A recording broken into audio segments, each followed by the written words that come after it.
Good morning students. मैं सलेश मीणा, प्रवक्ता GPC Karauli electrical department. तो पिछली क्लास में हम जैसे कि डीसी मशीन्स पढ़ रहे थे। डबल ई 206 का जो यूनिट नंबर 2 है। तो डीसी मशीन्स के अंदर जो हमने न्यूमेरिकल्स सोल्व कर रहे थे, न्यूमेरिकल्स जो ऑब्जेक्टिव टाइप के क्वेश्चंस, ऑब्जेक्टिव टाइप के क्वेश्चंस में हमने न्यूमेरिकल्स भी देखे थे काफ़ी, और उससे संबंधित हमने थ्योरी भी पढ़ रहे हैं। तो उसी प्रकार हम उसको कंटिन्यू रखते हुए हम और भी थ्योरी क्लियर करने की कोशिश करेंगे, क्योंकि हमारा जो थ्योरी पार्ट है वो हमने पिछली वीडियोस में क्लियर कर लिया था। तो अब उसी पार्ट्स को हम दोबारा रिवाइज भी करते रहेंगे और एक तरह से प्रैक्टिस भी हमारी हो जाएगी ऑब्जेक्टिव क्वेश्चन सॉल्व करने की। तो कैसे हम इनको, किस तरह की अप्रोच हमें अपनानी चाहिए इनको सॉल्व करते टाइम। तो एक क्वेश्चन हम देखते हैं, जैसे कि एक न्यूमेरिकल है, थोड़ा बड़ा है, लेकिन इतना बड़ा शायद आपके एग्जाम में आने का थोड़ा चांस कम है, लेकिन फिर भी एक मैं आपको एक न्यूमेरिकल हल कराने की कोशिश कर रहा हूँ। आप इसको ऑब्जेक्टिव की तरह मत लीजिएगा। तो इस न्यूमेरिकल्स को हम हल करेंगे तो एक ऐसे समझिए कि आप एक डिस्क्रिप्टिव पेपर में तैयारी कर रहे हैं, ठीक है। तो इसके ज़्यादा वो ऑब्जेक्टिव तरीके से मत लीजिए, लेकिन इस तरह का क्वेश्चन आपके एग्जाम में आ सकता है डिस्क्रिप्टिव में। तो क्या क्या पूछा जा रहा है इसके अंदर, एक डीसी सीरीज मोटर है, उसका आर्मेचर रेसिस्टेंस है 0.06 ओम और सीरीज फील्ड रेसिस्टेंस है 0.08 ओम। अब motor is connected to a 400 volt supply. अब देखिए, इस तरह के जब भी हमारे पास क्वेश्चन आए ना, तो हमें क्या है, इसको फिगर में कन्वर्ट कर लेना चाहिए। फिगर में तुरंत बना लेना चाहिए, कि फिगर में बनाना ज़्यादा आसान होता है, ठीक है। इसमें हमको पूरी क्लियरिटी आ जाएगी। तब आप जब भी मोटर की बात करेंगे तो आप सप्लाई बाहर से देंगे उसको, मोटर को। और कौन सी सप्लाई देंगे? इलेक्ट्रिकल सप्लाई देंगे। अब इलेक्ट्रिकल सप्लाई देंगे तो टर्मिनल पर कौन सी वोल्टेज दे रहे हो आप? V voltage. अब आप मोटर को सप्लाई दे रहे हो, मोटर में क्या उत्पन्न होगी? Back EMF. कुछ समय बाद बैक ईएमएफ उत्पन्न होगी इसके अंदर। इसको हम ईबी से डिनोट कर देते हैं, ठीक है। ये हमारा मोटर पार्ट हो गया, ये हमारा सप्लाई पार्ट हो गया, और ये जो कंडक्टर से हमने उसको सप्लाई दी है। अब ये कह रहा है कि इसके आर्मेचर रेसिस्टेंस 0.06 ओम का है। मतलब जो ये आर्मेचर इसमें लगाया हुआ है, इस आर्मेचर को हम यहाँ से शो कर सकते हैं, इस रेसिस्टेंस को। तो इसका ये सीरीज में होता है, आर्मेचर रेसिस्टेंस आर्मेचर की सीरीज में ही होगा ना। तो इसको हम लिखेंगे 0.06 ओम। और सीरीज फील्ड रेसिस्टेंस, चूंकि एक सीरीज मोटर है, तो इसकी जो फील्ड वाइंडिंग होगी वो हमेशा सीरीज में ही लगाई जाएगी, जबकि शंट मोटर में इसके पैरेलल में लगाई जाती है। इतना ही फर्क होता है सीरीज और शंट के अंदर। इससे इनकी थोड़ी वर्किंग थोड़ी अलग हो जाती है। वर्किंग तो अलग हो जाती है, और इनके थोड़े कैरेक्टरिस्टिक अलग हो जाते हैं। इनका काम करने का थोड़ा अलग हो जाता है। बस इतना से फर्क के कारण इसमें इतना बदलाव हो जाता है। और इसीलिए हम इनको सीरीज मोटर और उसको शंट मोटर बोलते हैं, क्योंकि वो शंट में हमारे फील्ड वाइंडिंग लगी होती है। तो सीरीज मोटर का उपयोग मैंने आपको पहले बता दिया कि हाई स्टार्टिंग टॉर्क के लिए हम सीरीज मोटर का काम लेते हैं। और शंट मोटर का यूज वहां लिया जाता है जहां पे हमें कांस्टेंट किसी स्पीड की आवश्यकता हो, या फिर कांस्टेंट, अगर जनरेटर के केस हो तो कांस्टेंट वोल्टेज की अगर आवश्यकता हो, तो हम डीसी शंट मोटर का उपयोग लेते हैं। ये बस ये बात आपको थोड़ा समझाने की, आप इससे कोई रिलेटेड नहीं है। तो आर्मेचर रेसिस्टेंस 0.06 ओम है, और फील्ड वाइंडिंग रेसिस्टेंस जो कि सीरीज में लगाया गया है वो उसका मान है 0.08 ओम। जैसा जैसा क्वेश्चन बोलता है वैसे वैसे लिखते जाओ, ठीक है। और आपको ये डायग्राम बना लो, और इसके बाद आपको बनाने के बाद आपको कोई प्रॉब्लम नहीं आएगी। क्वेश्चन बहुत ही सिंपल हो जाएगा, ठीक है। अब मोटर को कनेक्ट कर दिया गया 400 वोल्ट सप्लाई से, ये मैं बता रखा 400 वोल्ट सप्लाई से कनेक्ट कर दिया गया है, जैसा जैसा क्वेश्चन बोल रहा है, ठीक है। फिर आगे क्या बोल रहा है question, the motor line current is 20 ampere. मतलब जो लाइन करंट है, लाइन करंट कौन सा है? जो इसकी सप्लाई में जा रहा है। सप्लाई में कितना करंट एम्पियर है? 20 एम्पियर, ठीक है। ये मैंने बना लिया। अब क्या कह रहा है question, when the speed of the machine is 1100 RPM. जब मशीन कितनी स्पीड पे थी? 1100 आरपीएम पे थी। ये हम कंसीडर करके चल रहे हैं। चलो स्पीड हम लिख लेते हैं, एन बराबर 1100 RPM. When the line current is 50 ampere and excitation is increased by 30%, जब इसका लाइन करंट को हम 50 एम्पियर की ओर ले जाएं और इसके एक्साइटेशन को भी हम 30% बढ़ा दें, तो मशीन की स्पीड पे क्या फर्क पड़ेगा? तो क्वेश्चन क्या कहना चाह रहा है, क्वेश्चन कंपैरिजन करवाना चाह रहा है स्पीडों के बीच में, ठीक है। अब स्पीड इसमें दो टाइप की आएगी। एक तो पहले केस में जब हमारे पास 20 एम्पियर करंट जा रहा है और 1100 और हमारी वो एक्साइटेशन कितना है, 100% है, ठीक है। एक्साइटेशन 100% है और करंट हमारा 20 एम्पियर जा रहा है। एक तो वो केस हो गया, उसको मैं N1 मान लेता हूँ। उस टाइम पे हमारी स्पीड कितनी है, 1100 आरपीएम है। क्वेश्चन में आंसर दे रखा है। लेकिन यदि इसकी करंट को 20 एम्पियर की बजाय 50 एम्पियर भी ले जाया जाए, या फिर और एक्साइटेशन को 30% बढ़ा दिया जाए, मतलब 100 का 130% कर दिया जाए, तो स्पीड की मशीन पे क्या प्रभाव पड़े, स्पीड पे क्या प्रभाव पड़ेगा। तो हम इसको कहने का मतलब ये है, हम स्पीड का फॉर्मूला जानते हैं एन बराबर, देखो आप ईएमएफ का फॉर्मूला जानते हो ना, ई बराबर P five N Z upon 60A। इस फॉर्मूले को आप याद रखिए। इसी फॉर्मूले से हम इसका स्पीड का इक्वेशन भी हल कर लेंगे। तो हम स्पीड का मान देखेंगे, स्पीड क्या है, स्पीड बराबर एन बराबर, तो इसको हम लिखेंगे 60A इंटू ई अपॉन पी फाइव जेड, ठीक है, जेड नंबर ऑफ कंडक्टर्स। तो हमारी स्पीड किस पे डिपेंड कर रही है, स्पीड डिपेंड कर रही है हमारी इस इक्वेशन पर, ठीक है।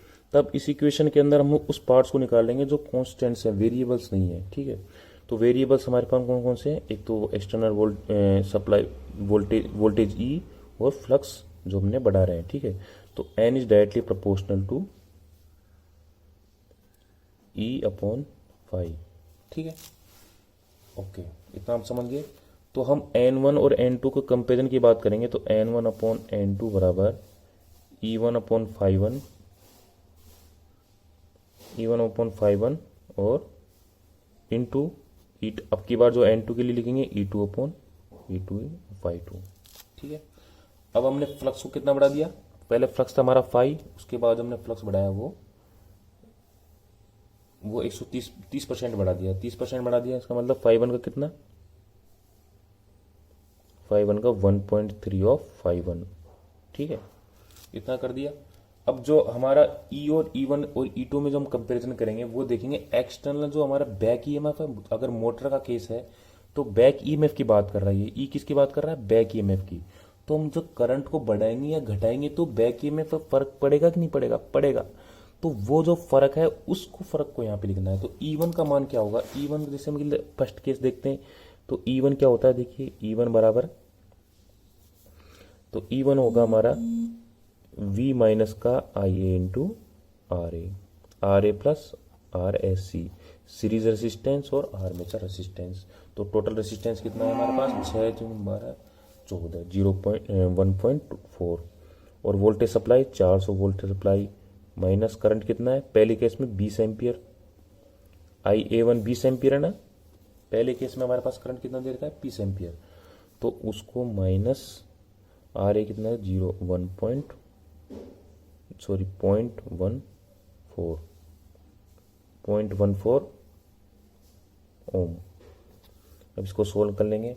तो इसको जब हम सोल्व करते हैं तो हमारे पास आंसर आता है 397.2 वोल्ट्स। ये हमारे पास E1 आ गया। इसी प्रकार E2 को भी देख लेंगे। इसी प्रकार हम अगर E2 में कंपैरिजन करेंगे तो E2 कैसे देखेंगे, E2 is equal to V minus का IA RA, ठीक है। वोल्टेज हमारे पास वही है, सप्लाई वोल्टेज। करंट का मान हमने 50 एम्पियर रख लिया आपकी बार, और रेजिस्टेंस हमारा चेंज नहीं होगा, वो का वही रहेगा। तो हमारे पास आंसर निकल के आएगा, इस टाइम हमारे पास आंसर आएगा 393 वोल्ट्स, ठीक है। तो ये हमारे पास दो वो आ चुके हैं वोल्टेज, E1 और E2। अब इनका कंपैरिजन कर लेंगे तो 5 से 5 कट जाएगा, 1.3 रह जाएगा। तो E1 का मान कितना है हमारे पास, 397.2 इंटू 1.3, और E2 का मान हमारे पास आया है 393 N1 अपॉन N2, ठीक है। तो N1 का मान हमको बता रखा है, कितना बता रखा है 1100 आरपीएम। तो N1 की जगह हम 1100 आरपीएम रख देंगे। तो N2 का मान हमारे पास निकल के आएगा N2 बराबर, इसको सोल्व आउट करेंगे तो हमारे पास निकल के आता है मान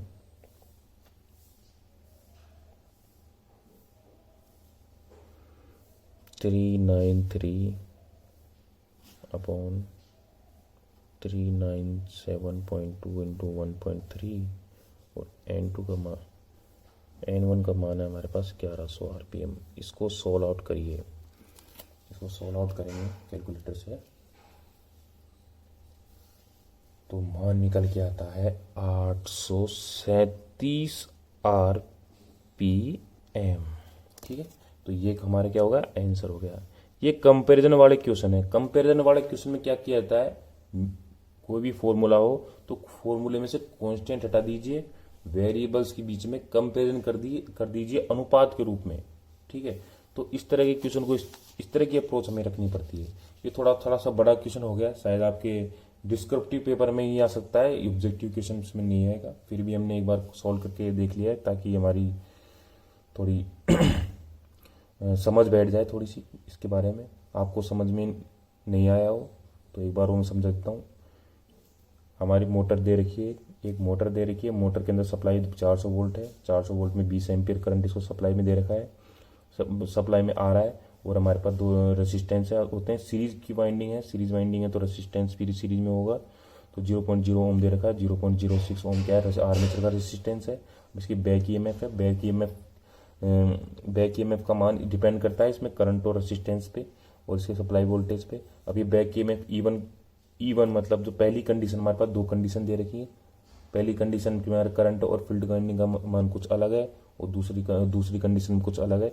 तो E1 क्या करेंगे, E1 का मान निकालेंगे। E1 का मान निकालने के लिए हमें क्या करना पड़ेगा, सप्लाई वोल्टेज में से इन दोनों रेसिस्टेंसों को ऐड करके उसमें से इसका करंट का मल्टीप्लाई करना पड़ेगा। ठीक है, तो इससे क्या होगा, जैसे कि वोल्टेज में से इस वोल्टेज ड्रॉप को अगर माइनस कर दूंगा तो मेरे टोटल टर्मिनल वोल्टेज इधर आ जाएगा। क्योंकि इसके अंदर केवीएल अप्लाई करूंगा तो केवीएल अप्लाई करने से क्या होता है कि इसका जो टोटल समेशन है वोल्टेज का वो जीरो हो जाता है। तो वो जीरो कब होगा, जब इसका जो टोटल हमने सप्लाई वोल्टेज दिया है वो इसके ड्रॉप के और इसके बैक ईएमएफ के बराबर हो जाए। तो बराबर हो जाए तो इसके लिए हमारे पास ये इक्वेशन है, किस इक्वेशन में ये वोल्टेज ड्रॉप के बराबर है। ये वोल्टेज ड्रॉप बोलेंगे अपन इसको, तो इसमें वोल्टेज ड्रॉप निकालेंगे तो इसका मान निकालेगा 397.2 वोल्ट्स। ठीक है, अब इसी प्रकार हम दूसरी कंडीशंस के लिए वोल्टेज निकालते हैं। जब हमारे पास क्या है, करंट का मान बदल दिया गया हो, करंट का मान हमारे 20 की जगह 50 कर दिया गया है और उसी प्रकार हम क्या कर दिया गया चेंज, इसके अंदर फील्ड जो फ्लक्स है इसका मान को 30% वृद्धि कर दी गई है। 30% वृद्धि कर दी गई है मतलब मान कितना कर दिया गया, 130% कर दिया गया। अगर पहले के मान को 100 माना जाए तो अगर 30% वृद्धि कर दी जाए उसको हम कितना मानेंगे, 130 मानेंगे। 130 मानेंगे या फिर उसको 1 मानो तो उसको 1.3 मान लो।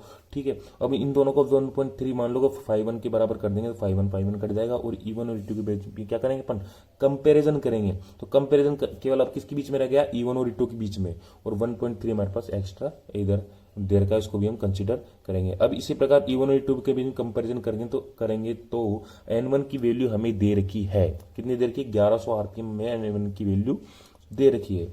अब 1100 आरपीएम जब वैल्यू दे रखी है तो N2 का मान आप आसानी से क्रॉस मल्टीप्लिकेशन के द्वारा निकाल सकते हैं। ठीक है, तो इस प्रकार ये न्यूमेरिकल्स इस तरह की अप्रोच होनी चाहिए और ये न्यूमेरिकल्स काफी एग्जाम में पूछे जाते हैं। तो हम क्वेश्चन नंबर 2 देखते हैं। क्वेश्चन नंबर 2 क्या कह रहा है, क्वेश्चन नंबर 2 ये कह रहा है कि speed torque characteristic of A DC series motor operating from a constant voltage supply is. ठीक है, तो मैंने आपको कई बार बोला है इस तरह का न्यूमेरिक, इस तरह का ऑब्जेक्टिव क्वेश्चन फ्रीक्वेंटली आस्क किया जाता है, मतलब आपके एग्जाम में काफी बार पूछा जाएगा और इस पे डिपेंड। ठीक है, तो मैंने आपको दो तरह के कर्व होता है कि एक तो संट मोटर का कर्व और एक सीरीज डीसी मोटर का कर्व। तो दोनों में फर्क कितना है, दोनों में फर्क इस बात का है कि इसका जो कर्व होता है डीसी सीरीज मोटर का वो इस तरीके से होता है। ठीक है, इनवर्सली प्रोपोर्शनल होता है टॉर्क और स्पीड का दोनों का कर्व। जबकि डीसी शंट मोटर में हमारे पास कांस्टेंट स्पीड मिलती है through out the torque, come torque, ठीक है, ये इस तरह का समय डीसी शंट मोटर मिलता है। तो कांस्टेंट स्पीड के लिए जो डिवाइस काम में लिए जाते हैं इररिस्पेक्टिव ऑफ द टॉर्क, तो उसे हम डीसी शंट मोटर में मिलता है हमें। और जो डीसी सीरीज मोटर में हमें जो कर्व मिलता है वो इस तरीके से मिलता है। इसमें इसकी वर्किंग किस प्रकार की है, जैसे कि हम टॉर्क कम टॉर्क पे हमें स्पीड ज़्यादा मिलती है और अधिक टॉर्क पर स्पीड कम मिलती है। इस प्रकार ये ऑटोमेटिक बैलेंस हो जाता है अपने आप में। तो एक डीसी सीरीज मोटर को कम टॉर्क पे, मतलब कम लोड पे नहीं चलाना चाहिए, अगर अदरवाइज स्पीड हाईली टेन कर जाती है और मोटर डैमेज हो सकती है। ठीक है। और दूसरी बात, इस प्रकार के क्वेश्चन भी काफी पूछे जा रहे हैं कि स्टार्टिंग टॉर्क के लिए कौन सी मोटर ज्यादा सूटेबल है। तो स्टार्टिंग टॉर्क के लिए जो मोटर सबसे ज्यादा सूटेबल है वो है डीसी सीरीज मोटर। तो इस तरह का कर्व हमें डीसी सीरीज मोटर मिलता है। तो डीसी सीरीज मोटर की जब भी बात आए तो कर्व इस प्रकार का होगा, inversely proportional to each others torque and speed. और इसी से संबंधित दो ऑब्जेक्टिव इस प्रकार के हैं। पहला ऑब्जेक्टिव आप समझ लीजिए, ये क्वेश्चन आपके आने वाला है कंफर्म। और ये इस तरह का क्वेश्चन क्या है, बहुत ही ज्यादा पूछे जाते हैं डीसी सीरीज मोटर पे, कि हाई स्टार्टिंग टॉर्क के लिए कौन सी मोटर ज्यादा सूटेबल है। कांस्टेंट करंट स्पीड के लिए डीसी शंट मोटर ज्यादा उपयोग में जाती है। और मोटर को कम टॉर्क पर, मतलब कम लोड पे क्यों नहीं चलाना चाहिए डीसी सीरीज मोटर को। पता चल गया। 3 आपके ऑब्जेक्टिव्स, कई बार मैंने आपको पहले ही बता दिया, ये न्यूमेरिकल कई बार आ चुके हैं। तो क्वेश्चन नंबर 2 कंप्लीट। अब देखते हैं क्वेश्चन नंबर 3।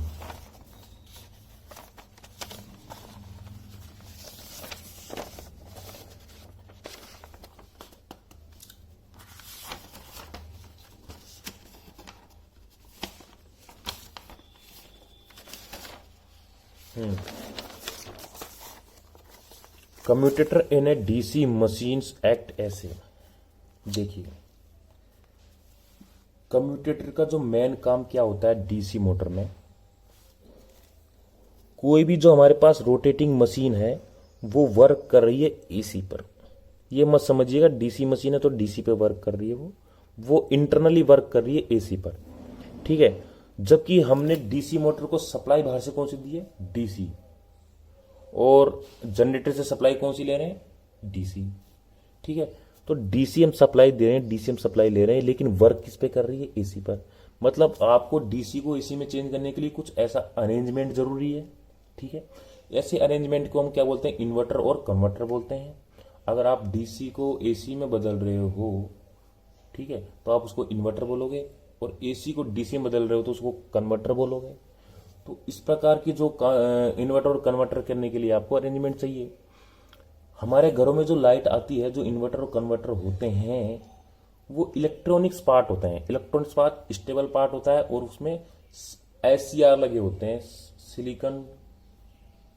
सिलिकन के क्या लगे होते हैं, वो हमारे पास डायोड लगे होते हैं ना। ठीक है। सिलिकन के डायोड लगे होते हैं, वो हाई कैपेसिटी के होते हैं थोड़े। ठीक है। इलेक्ट्रॉनिक्स पार्ट नहीं कहेंगे उसको, थोड़ा सा इलेक्ट्रॉनिक्स। आप इसको इस सब्जेक्ट उसमें पढ़ोगे, एक दूसरा सब्जेक्ट है पावर इलेक्ट्रॉनिक्स, उसमें पढ़ोगे। पावर इलेक्ट्रॉनिक्स बोलते हैं जब इलेक्ट्रॉनिक्स का 5 वोल्ट से कम में काम लेते हैं तो उसको इलेक्ट्रॉनिक्स बोलेंगे। लेकिन 5 वोल्ट से ज़्यादा में अगर पावर पे काम कर रहे हो, तो अगर आप पावर पे काम कर रहे हो तो उसको बोलेंगे पावर इलेक्ट्रॉनिक्स। तो पावर इलेक्ट्रॉनिक्स में आप इसके बारे में पढ़ोगे। ठीक है। लेकिन ये जो हमारे पास कम्यूटेटर है वो भी क्या काम कर रहा है, एसी को डीसी में, डीसी को एसी में बदल रहा है फॉर ए मोटर। ठीक है। तो अब ये कम्यूटेटर मोटर की तरह काम कर रहा है, लेकिन ये क्या है, एक तरह का रोटेटिंग पार्ट है, मैकेनिकल पार्ट है, ना कि एक इलेक्ट्रॉनिक्स पार्ट है।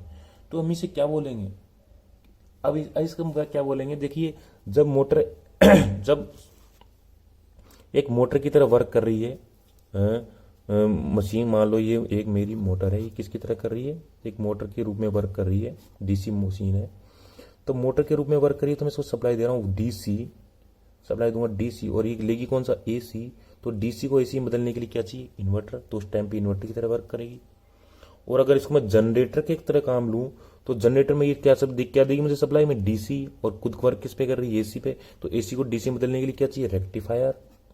ठीक है, तो एक डीसी मशीन दोनों तरह से वर्क करती है। डीसी मशीन के अंदर मोटर को भी इंक्लूड करते हैं और जनरेटर को भी इंक्लूड करते हैं। तो डीसी मशीन कम्यूटेटर में DC machine commutator DC machine में किस तरह से वर्क कर रहा है, मैकेनिकल तो है ही, मैंने आपको बताया, क्योंकि मैकेनिकल पार्ट है, रोटेटिंग पार्ट है। ठीक है, तो मैकेनिकल इन्वर्टर है, मैकेनिकल रेक्टिफायर भी है, क्योंकि वो मशीन और वो मोटर और जनरेटर दोनों तरह वर्क कर रहा है, मशीन है। और करंट कंट्रोलर है, करंट तो कोई कंट्रोल नहीं हो रहा है इसके अंदर। और डी हमारा आंसर है कि आइदर ए या आइदर बी, मशीन के अंदर दोनों होते हैं, तो या तो एक या बी। तो हमारा बेस्ट सुटेबल आंसर कौन सा होगा, ये दोनों तो राइट है ही, लेकिन ये ज्यादा राइट है क्योंकि इसके अंदर दोनों इंक्लूड हो गए। ठीक है, तो हमारा ये मैकेनिकल इन्वर्टर भी होता है और मैकेनिकल रेक्टिफायर भी होता है। तो कम्यूटेटर की बात जब कभी भी आए तो कम्यूटेटर कैसे वर्क करता है, as a rectifier, as a converter, और सॉरी एज ए रेक्टिफायर करता है, एज ए इन्वर्टर का यूज लिया जाता है। ठीक है, तो कम्यूटेटर का वर्क आपको समझ में आ गया। और कम्यूटेटर बना किसका होता है, कम्यूटेटर के जो सेगमेंट्स होते हैं, कम्यूटेटर होता क्या है, जैसे कि एक राउंड शेप में ये होता है और इसके बीच में सेगमेंट्स लगे होते हैं, सेगमेंट्स बीच में इंसुलेटेड होते हैं, और बीच में क्या है, हार्ड ड्राउन कॉपर का यूज लिया जाता है। ठीक है, ताकि क्या है कि सेगमेंट्स थोड़े अलग अलग रहें, आइसोलेट रहें, और इसको रोटेट किया जाता है और इससे डीसी से एसी में कन्वर्ट किया जाता है। इसकी जो प्रक्रिया है मैंने आपको पिछली क्लास में जो थ्योरी पढ़ाई थी उस टाइम पे समझा दी थी। ठीक है, अब आप इससे संबंधित कोई क्वेश्चन गलत नहीं करोगे।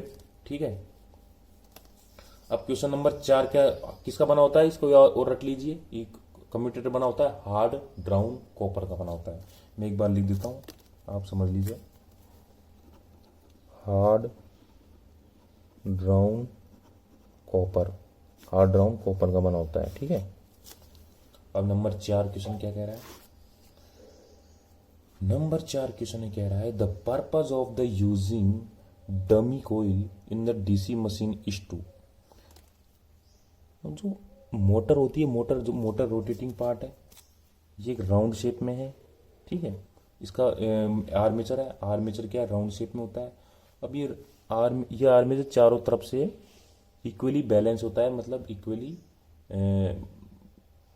इक्वल इसमें क्या है, वजन है चारों तरफ। और ठीक है, अब इसको रोटेट किया जाता है। अगर इसको मैं यहाँ से इसका वेट कम कर दूं, यहाँ से वेट बढ़ा दूं, या फिर वहाँ पे कुछ एक्स्ट्रा रख दूं, तो इसमें हाई सेंट्रीफ्यूगल फोर्स लगने के चांस ज़्यादा रहते हैं। और हाई सेंट्रीफ्यूगल फोर्स, जब उसको आप ज़्यादा स्पीड में घुमाओगे तो ये मोटर यहाँ से ज़्यादा हाई सेंट्रीफ्यूगल फोर्स लगेगा, जबकि यहाँ पे कम लगेगा, तो मोटर बाहर की ओर निकलने की कोशिश करेगी। इससे मैकेनिकल बैलेंस बिगड़ जाएगा, और मैकेनिकल बैलेंस बिगड़ जाएगा तो क्या होगा,